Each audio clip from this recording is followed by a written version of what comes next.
everybody, thanks so much for joining me. I hope you had a wonderful holiday and got to relax a little bit. I'm thinking you probably got some new gifts and perhaps an Instant Pot is one of those. So the first thing I want to do today is go over a little bit about unboxing your Instant Pot and some simple things you need to know just to use it. So if you got it, you don't have to be scared to try something new. It's so easy, and today we're also going to make a chai concentrate, which is a spiced tea, and usually it costs between $4 to $5 for a box that's about 4 cups, and we're going to make between 4 to 8 cups for way less just by using bulk spices. So this way you'll get the whole thing. I'm doing something new today, and I've got 2 cameras, so I'm going to try and switch so you can see the Instant Pot better. And if that doesn't work, we'll come back to here, okay? So, let's see what I can do. Yep, it looks like I am indeed live, which is exciting. And camera 2, see? Okay, so this is my new 3-quart Instant Pot, which is so cute. And I wanted to show you a couple things that might be tricky. The first thing is, when you take this out, there's a tag wrapped right around your pressure valve. And it's wrapped more than this, but your pressure valve just comes right off. And then it just goes right back in. So you don't have to worry about trying to take that off, okay? So, and what it says is hot steam from steam release valve can cause burns. Do not place hands, face, or unprotected skin over the steam release valve while cooker is in operation. And remove tag before use. So I think all those are pretty self-evident. So don't try and get yourself like a little steamed, to do kind of a holiday facial, because it could be really hot and it could burn you. But I'm pretty sure none of you are going to try that. The other thing is it's got some information here on the top, and let's see if I can, it talks about the sealing and the venting and the don't touch, and basically what's a little weird, and I don't know if you can see it, yeah, oh you can, yay. So there's sealing and venting. So sealing is when you want the pressure to build up. Venting is when you want to let the pressure out, if you're using the pressure cooker function. If you're not using the pressure cooker function and maybe you're making yogurt or doing some maybe slow cooking or doing something like that, you can have it on venting. You can have it on sealing. Neither one will really hurt or help any of it. Oh, hi Sophia, thank you so much for joining. Yeah, it makes great soy yogurt. I know someone had contacted me recently saying they were having problems. The things you need to remember when you make soy yogurt is, first, you need to get a commercial soy milk that's just soybeans, water, and salt, and that's about it. The more ingredients, the less likely it's going to culture properly. And with my super cheater method, you just open up that 4-cup container. Since it's already pasteurized, you don't need to heat it to a certain temperature and then cool it to a certain temperature, so you can just put it in there with the culture, and if you want to add a little thickener, you can, and that should work really well. J.O. Fields has how to make coconut yogurt from full-fat coconut milk, so if you're interested in that, you might want to check out her site as well. So, also up here, it says open and close, and what you'll find is this locks, this lid. Let's see if I can get, there we go. And this one, I have the older Duo, so this looks a little bit different to me. But it's both, this will come off and you can clean it if it's a mess. You can put this whole thing in the top part of your dishwasher too, so if it gets super gross, you can really deal with it fine.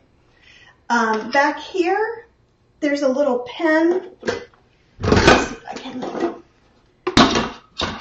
You see the little pen there? Oh, there. And it just changes when you're locked. And it's really easy to know that it's locked. You shouldn't carry it around like this, but if you're not sure if it's locked, that's one good way. Then we want to make sure it's sealing. and then we would start with our programs. So another thing that you should know too when you're unpacking is underneath this was another piece of paper. And this piece of paper says, make sure the heating element is free from grease and debris. Do not leave food on the heating element. It also says use only genuine Instant Pot inner pots for cooking and remove card before use. All very expensive. Oh, hi, Deb. Thanks so much for joining. Deb Kay is a cooking teacher, a vegan cooking teacher out of, I think it's in Portland. She may have moved to another city. So Deb, if you want to, go ahead and comment with a link to your classes in case people are nearby and they want to come see you because you were a great teacher. So you want to make sure that that piece of paper is not there. Everything's all wrapped up so it's pretty obvious. Now here's the thing. See that?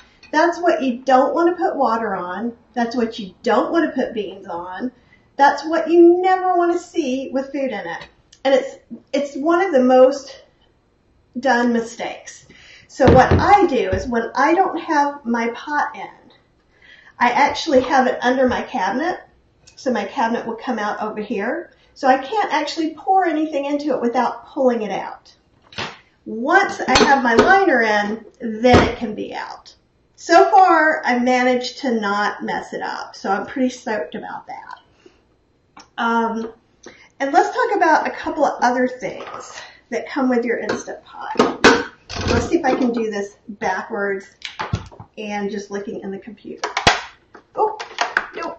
Okay, so this is, okay, I'm going to have to, you just kind of slide it on like this, right? And what that does is it catches condensation. Mostly, it catches condensation because after you've cooked, these little guys hold your lid. So some of the condensation from the lid can run down there and there's a hole and it'll go in. Typically that won't happen really with any other cooked food because everything's super sealed. I find that I empty mine out very rarely and most of the time it's just because of this. Okay, while we're back there, the new ones have a separate cord which is kind of awesome. And so it has like a little triangle that matches up with that little triangle down here. And I'm going to have to look at it for real. And that just plugs in there. This makes it so much easier to store it or to take it full of food places like I do. So I'm going to take that back out. There are a few other things that came in your Instant Pot you might want to know a few details about. Okay, this little guy, whenever you see something talking about a rack, that's what this little guy is. It's your Instant Pot rack so that you could, let's pretend this is something that could go in the Instant Pot. You could sit something up here. You could have the water just coming right to there and sit your potatoes on top to kind of faux bake your potatoes. You can also get some of these that have taller little feet at your local Asian market. What I would do if you're going to do that though is I would take this with me because this is a certain size. And even with my larger Instant Pot, I bought some that were too big for it. So that's a really good thing to do.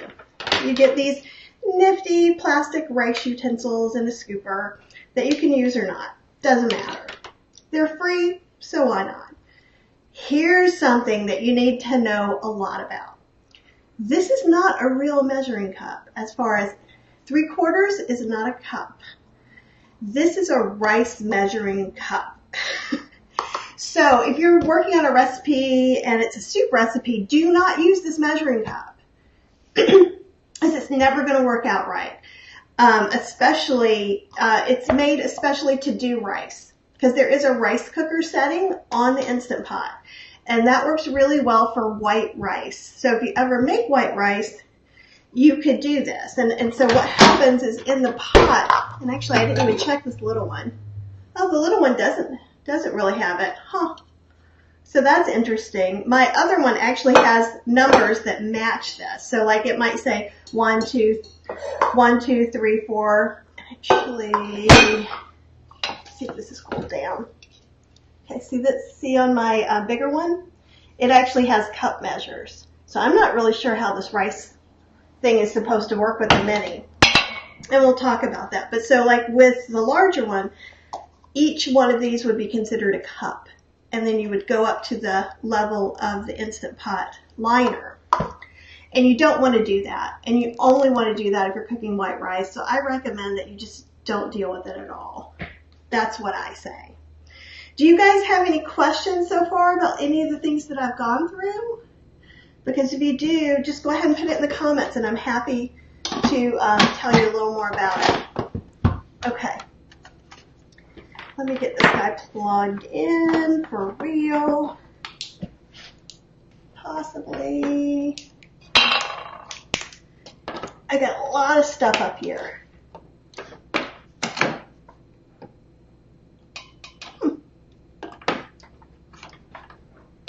Hey, sure. Oh, there we go. Okay, so it makes a little noise that it's on, but it tells you that it's off. There's also kind of a handy dandy sheet that should come with your Instant Pot. Just make sure I'm showing the English side. And so it gives you kind of the lowdown on what's going on, as well as how to go through some of the cycles. Oh, Dawn, thank you so much for sharing that. It's good to see you, and I hope you're having a wonderful holiday. So some of the things make sense. So like pressure cooking programs, you want to see off. Then you close the lid. Turn steam release to sealing. Right? Adjust pressure level and press program key. So what that translates to is, I wish I could read backwards better. It's so like, let's say we were going to go ahead and pressure cook, right? So it's 35. See how that says normal, less, and more? You can change that. Oh, low and high. Because there's not less, normal, and more is more for sauteing and things like that. Low and high. Typically, unless it says to cook on low pressure, you're going to cook it on high pressure. Low pressure would be good for maybe asparagus, broccoli, you know, something like that you want to cook fairly fast. So see, it said, oh, you didn't turn me back off, so I'm on now trying to do this pressure cooker program. So I'm going to turn it off. Let's see, cancel. Cancel is off. There's pressure level, keep warm. So if I let it go on for 35 minutes, then, oh, I'm using the 3-quart Instant Pot that I just got. So it's very exciting for me. And pretty much the things that I'm saying will go with most pressure or most Instant Pots. Some of the newer ones may have different buttons or they might act a little bit differently. But yeah, the cheat sheet that they provided with this is way, way great. So there's things like rice, porridge, steaming. That means you can steam dumplings, you can steam vegetables. In general, you're not going to make anything with steam or pressure without having some liquid in there, at least like 1/4 to 1/2 cup of liquid, because that's what brings it up to pressure. So you want to know that. Soup, meat, stew, bean, chili, all of these guys, and the porridge as well, are basically giving you a preset algorithm that you could still just use manual. That's why you see, if you go into the Instant Pot Facebook groups, you'll see everybody talking about manual this, manual that. They're talking pressure cook. And it says manual on some of the other ones. And so that pretty much gives you can delay the start by using this. And saute is great. So let's say I wanted to make a soup, right? So I'm going to maybe heat some oil or water if I'm water sauteing, and let that get hot on saute. And the high on saute is really high, so you might not even need to do it that much. So I would have the lid off, I would have saute on, some oil and different things in here.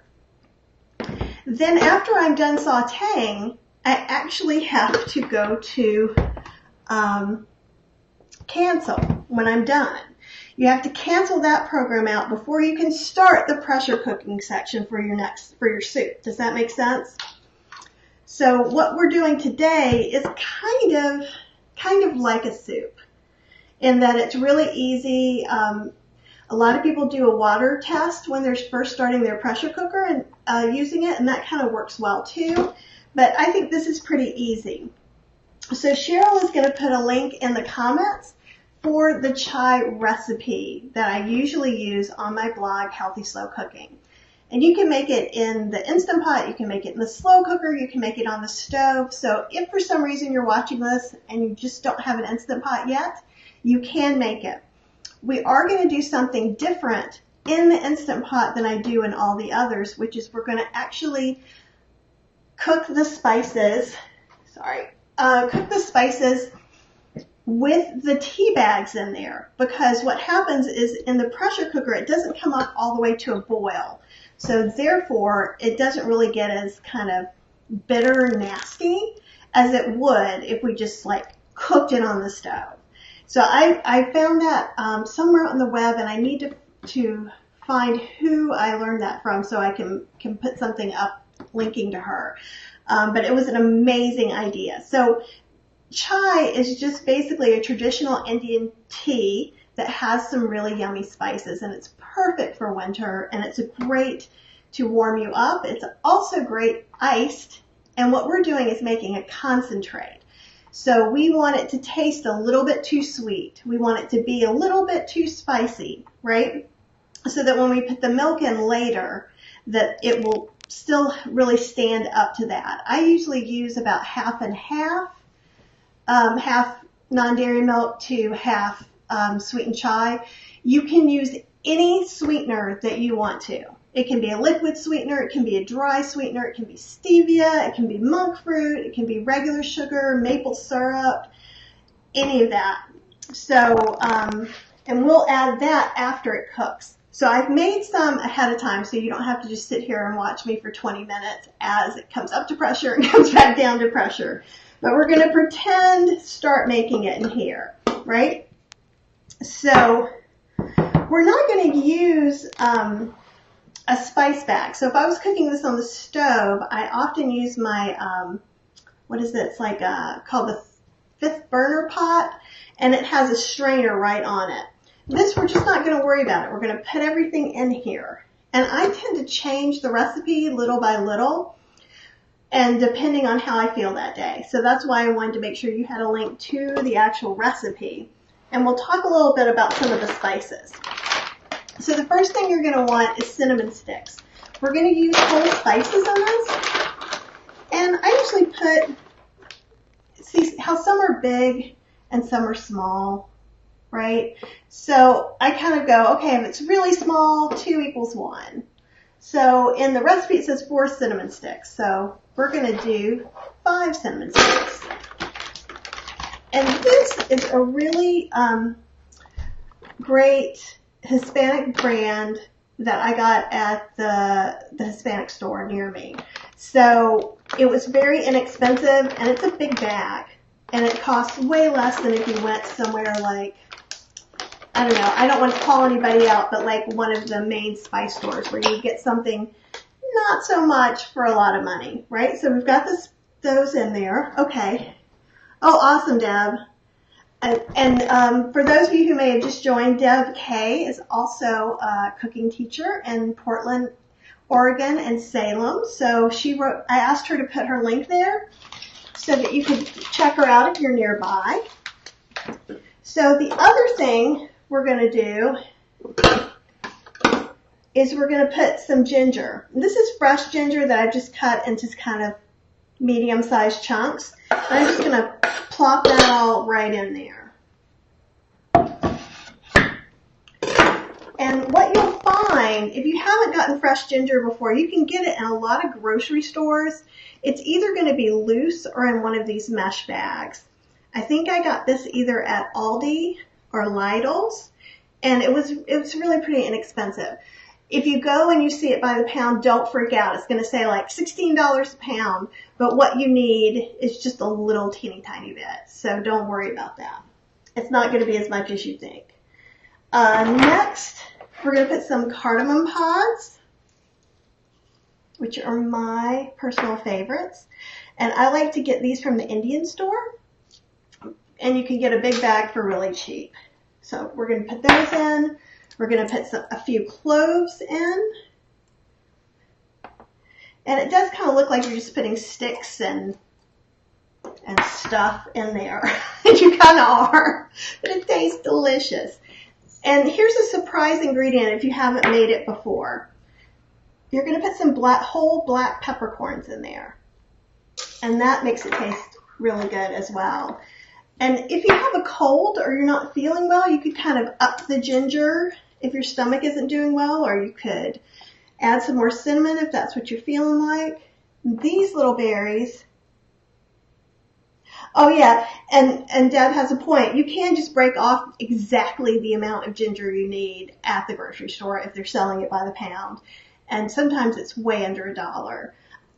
If you can get some at, I think also Trader Joe's, as well as Aldi's and Lidl's, put it in kind of that little mesh. These are allspice berries. And some people think allspice is actually a blend of different spices, but it's just this one little berry that happens to taste like a lot of them, which is pretty awesome. You could put other things in here, right? You could put star anise, which I don't particularly care for, in my chai. But it gives it kind of a fiddly taste. You could also put fiddle seeds. There's so many different versions of making this. So what you should do, if you want to, the first time you follow the recipe, then after that, tweak it so it's just the way you like it. Okay? So the next thing, I use just regular old family-sized tea bags. And this is how I kind of prepare it for the slow cooker. The Instant Pot. God, I've said slow cooker so long. So I'm going to break this open and pull it out with the string, right? Then I'm just going to take the string and get it from under that staple. I don't want to remove the staple because this stuff is really, you know, it's not the finest grade tea ever, so it's really small. So I'm going to put, usually I put about 3 of these. Since this is the small one, I'm going to put 2.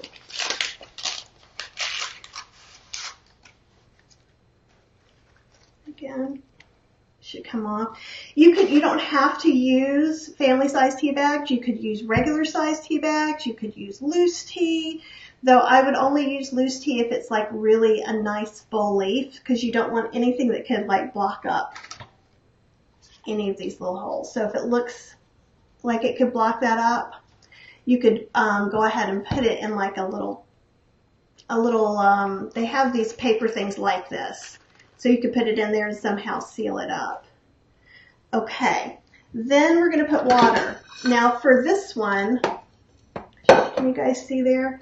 It says 2/3 full. That's the maximum that I can fill anything up to. So I'm going to try putting 4 cups of water in here, and I'm going to watch that and make sure that that looks like it's going to go.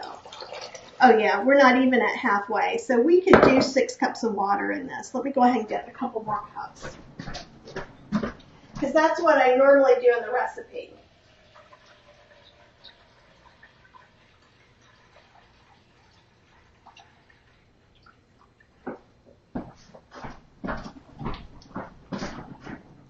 Okay. Yeah, I'm still not at a half. So you can totally do the full recipe if you have a 3 quart, 6 quart, or 8 quart. So then we'll put this in here. We will seal it. Okay, and we're going to cook it, pressure cook it for 5 minutes.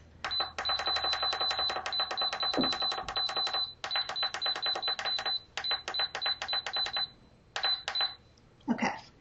And I said 5. Did I say 10 minutes? I meant 5 minutes. So you're going to cook it for 5 minutes on high pressure. You got to make sure this is sealed, and then it'll do its thing. Now when you're releasing the pressure, and actually let me change back camera for a minute. Okay, when you're releasing the pressure, there are a couple different ways that you can do it. One is called manual, and that's when you actually take this and release the pressure yourself. Steam is going to come out of here, so you probably want to use either a dish towel or a pot holder or something to protect yourself from it. Once this does its 5 minutes, it's going to start counting.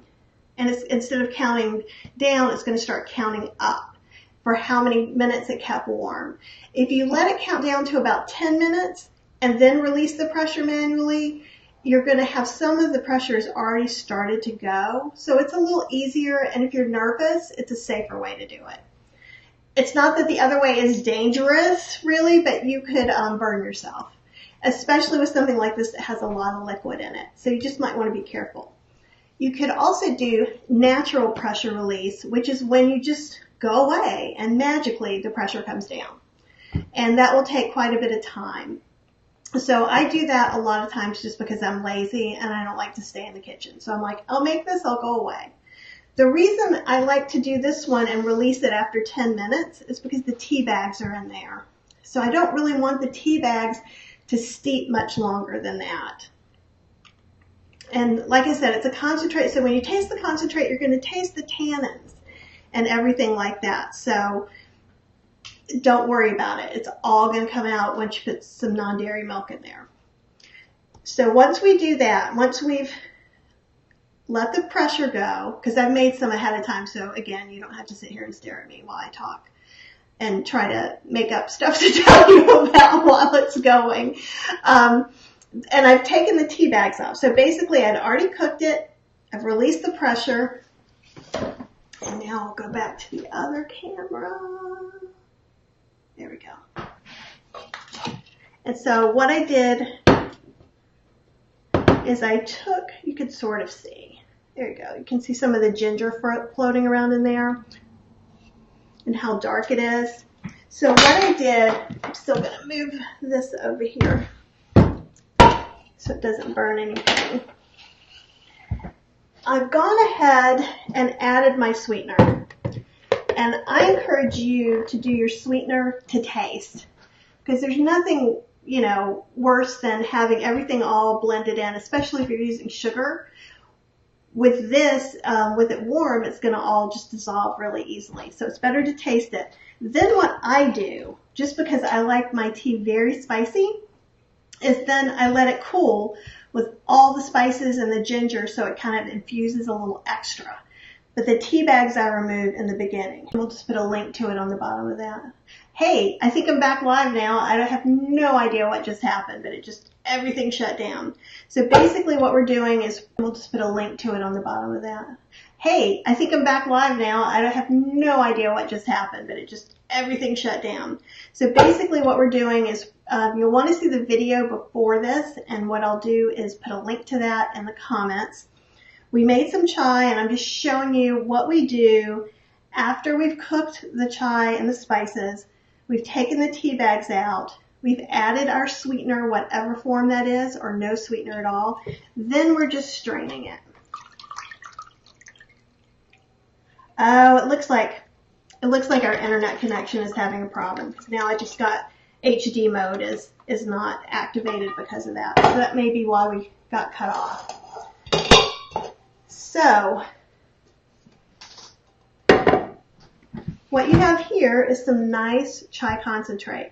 I usually strain it into a bowl with like a pour spout because it's easier for me to put it into bottles. You do need to store this in the fridge or the freezer. And I think that's about it. So that's what you can make today. And what you can do is, if you're wondering where to get all these weird spices, you could either A, if you're off today, go take a trip to your Indian market. Let me change cameras again.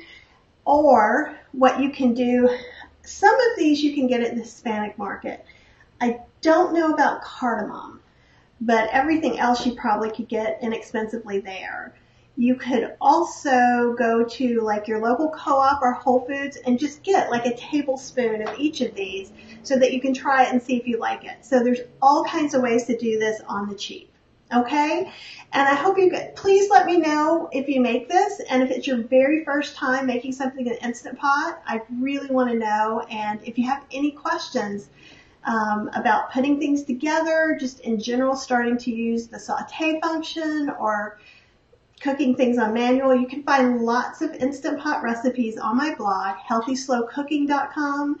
At the top in the menu, there actually is a place for you to click just to get Instant Pot recipes. But thank you so much for joining me, and I'm so sorry I got cut off. Have a great rest of your week.